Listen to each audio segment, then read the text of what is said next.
What's up, guys? It's Ben here. Welcome to the Diablo Research Institution. Appreciate you guys for liking this damn video, subscribe to the page, and swat that bell so you're notified next time I post a video. And blessings to my patrons. Links in the description below.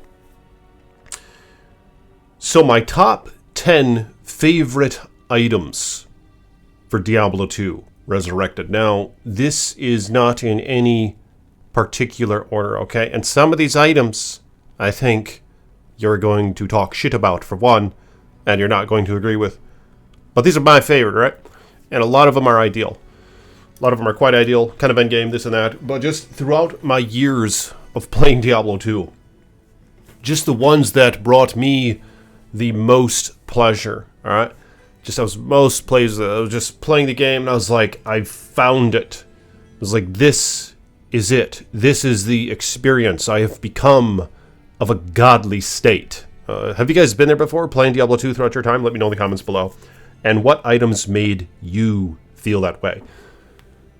But the first one that I'm going to put on my list, and this might be just one of the funnest ones of them all, in my opinion. Most fun, how you say? I don't know. Let me know in the comments below. Freaking Breath of the Dying. Now, I like this thing in a Berserker axe, which I think is most ideal. It attacks pretty damn fast. It has a nice range adder to it. And it just plain looks cool. But I also like them in swords. But I do remember the time when I first attained a Breath of the Dying. And I think it was in a Colossus sword. And yeah, I probably bought it with cash, right? It was one of the few items that I ever bought on Diablo 2 with cash. This is way back in the day. When this game, it was like 2001, 2002 or something like that. 2003, I can't remember. But nonetheless, it was after Runeword came out, shortly after. And I decided to buy a Breath of the Dying. But I quickly learned that that was a bad idea. You know, that in a game like this, that's all about finding the loot. That the most fun part is actually finding the loot. And it's not just, you know, paying for it and getting it and just kind of the game being over at that point. But after of which, I actually legitly attained one as well. And at that time, I made one in a Berserker axe. This was like a later season ladder or whatever. I just kind of traded up for a Zod rune and made one. And it was just such a hog. I remember the barbarian just beating the shit out of everything with that thick axe. Just the stats that it has. It just encompasses all things that are nice and ideal. You just feel protected wielding a Breath of the Dying, in my opinion, because it has the massive mana leech, the massive life leech. It has a ton of damage. 32 all attributes, which like adds to your life and everything else. So I mean, it's just a complete slug. And the fact that you can make it an ethereal item, in fact, that's kind of its showcasing point. I remember when this came out, I like looked up the runewords and I was like, oh my god, that is so awesome. I was like, no way. So we get to find like an ethereal base and make this thing in an ethereal item, and just how ghostly that's gonna look. It's gonna be so epic looking, and there it is right there. Just kind of transparent, you know. And the old ones as well, or the old visuals as well. But yeah, I mean, just here, let's pop something on double swing and all that. Here's sword mastery. Here's blade mastery, and axe mastery and all that. We'll do just a couple on the double swing, maybe frenzy actually. Let's try out frenzy. Just how he runs around, kill shit, and there's a 50% chance it'll cast a poison nova. I just love the visuals of Breath of the Dying. It's just how epic it looks. Oh my god. Oh my god, this guy's gonna get the shit kicked out of him. Alright, but nonetheless, okay, it's on players 1. Yeah, this isn't an optimal build. But that's fine. Yeah,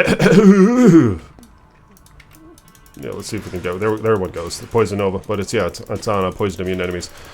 But it's just one of my favorite items. The attack speed is so ideal. The Poison Nova, it doesn't do a ton of damage.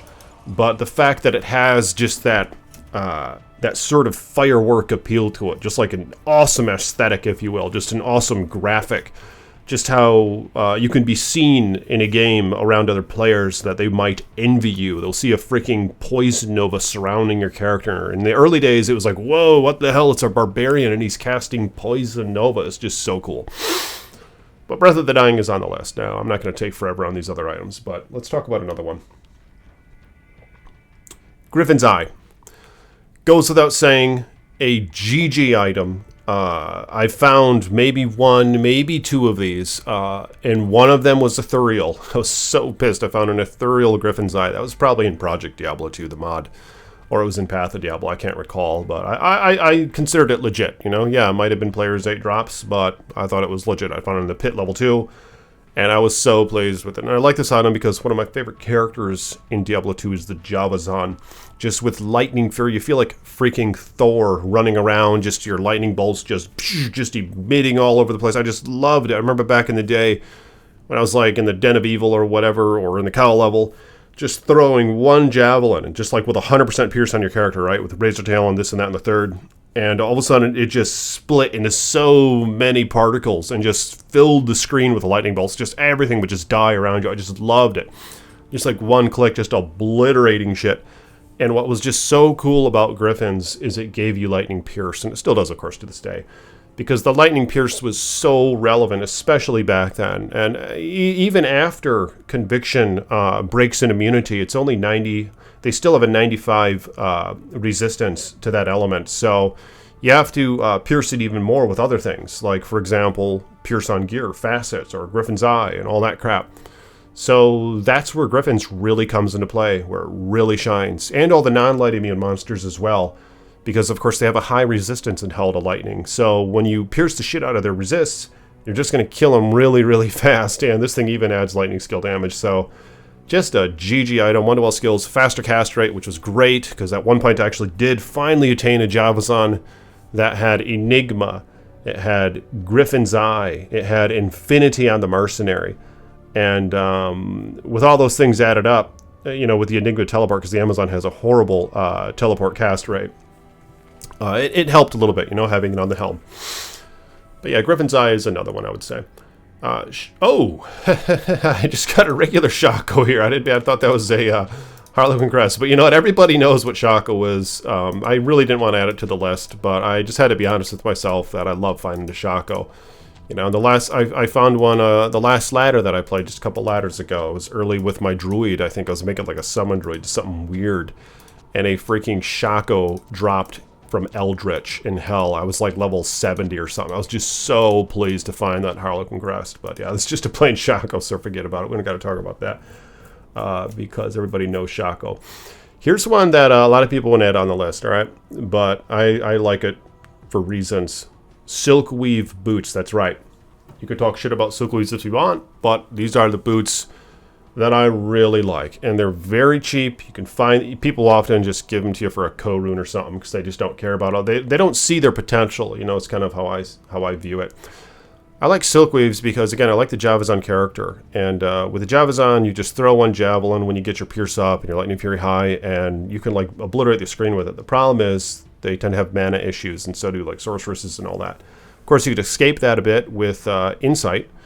But if you want to try something else, like a Reaper's Toll, something very offensive on your mercenary, slow everything down, kill the shit out of it. If you want to experiment a bit more, I think Silkweaves are a great way to go. And I even like coupling them with the meditation aura you get from Insight, because the more mana, the merrier. So in Diablo 2, that's just part of the power creep, I feel, in terms of feeling godly, is when you can finally start playing your character and your mana pool just stays up. You know, you just can just kill and kill and kill, and your mana pool just is just staying full, and just like it's like invigorated. You know, it just feels so powerful when you finally reach that state, especially if you can add some life after each kill, which you get from Enigma, for example.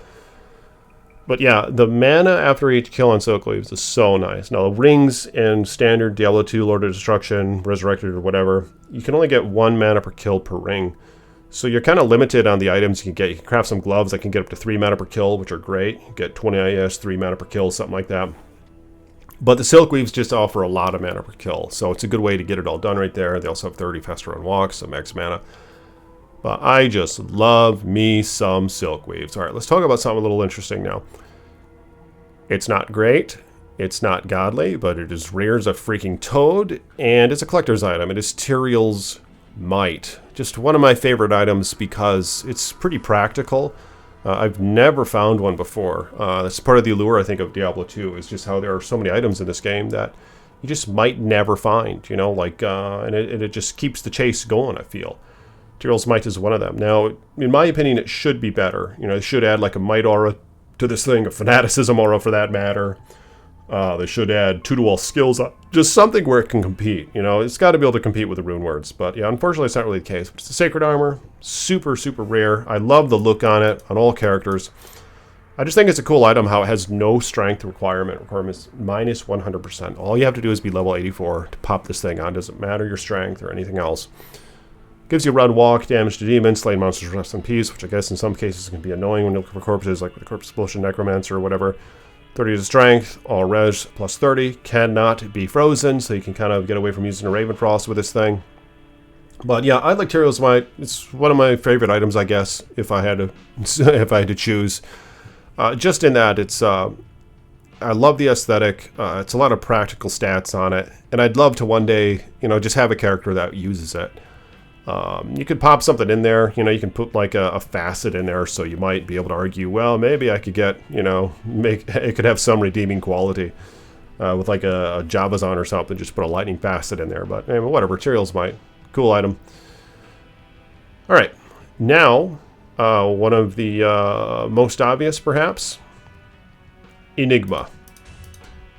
Alright, Enigma, I usually stay away from this item just because, you know, it's the item everybody uses, but there's just no denying it's just so cool being able to run fast as frick, being able to teleport all over the place, the magic find you get from it, the 2-to-all skills, the strength based on character level. You could put it in a mage plate or something, or a light plate, the max life, the physical damage reduction, the 14 life after each kill. You know, like I said, you just start feeling like a god when you're hurling javelins and just your life pool is just filling up and your mana pool is just filling up.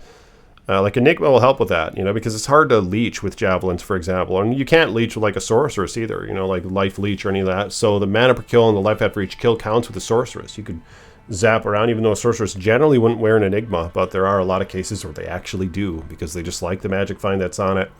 They like how you don't have to put a point to teleport. They like how it has just the nice mods, the 2-to-all skills, the run walk, the life after each kill. It's just a GG armor. It's probably too good. But yeah, I love Enigma. It's just such a freaking slug of an armor. Just love that on my Javazon women. Of course, in D2R, that's not really the case anymore. I love it on my Javazon guy or whatever. But yeah, he'd be great with Enigma. So yeah, I don't know. Maybe I'll make one on Amazon again in D2R coming up. I don't know. But let me know if you guys want to see any changes in D2R. For the upcoming seasons. But what are your thoughts on this so far? Yeah, Enigma is a complete hog of an armor. And it also gives the 15% damage taken goes to mana, which is very nice. So just helps keep that mana pot full.